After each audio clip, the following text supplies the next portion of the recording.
Hello everyone. ওকে, আজকে আমি তোমাদের সাথে যে রেসিপিটা শেয়ার করব সেটা হচ্ছে চিকেন স্টু। কারণ আমি চিকেন কষা এগুলো বানিয়েছি, বাট আমি চিকেন স্টু কখনো বানাইনি।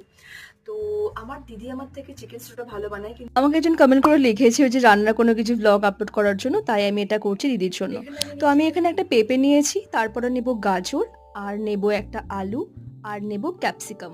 তো সেগুলোকে আমি কেটে নিয়েছি। তোমরা ভাবছো আমি এখানে কি করছি, আমি এখানে বটি দিয়ে তরকারি কাটছি। আমি অলরাউন্ডার, তো সেই জন্য আমি বটি দিয়েও কাটতে পারি, প্লাস ছুরি দিয়েও কাটতে পারি। আমি পুরোটাই কুকারের মধ্যে করব। ফার্স্ট দিয়ে দেবো একটু বাটার, তারপরে দেবো একটু আদা কুচি, তারপরে পেঁয়াজ আর রসুন একসাথে দিয়ে দেবো, আর দেবো বাকি যে সবজিগুলো কেটে রেখেছিলাম সেগুলো। ভালো করে একটু নাড়াচাড়া করে নেওয়ার পর নুন দিয়ে দেবো, আর মশলার মধ্যে কিচ্ছু দেবো না, শুধুমাত্র দেবো একটু জিরে গুঁড়ো আর গোটা কয়েকটা রসুন, আর দেবো একটু গোলমরিচ। আমি যেহেতু মাংসটা আগে একটু সেদ্ধ করে নিয়েছিলাম, তাই আমি একটা সিটি দেবো।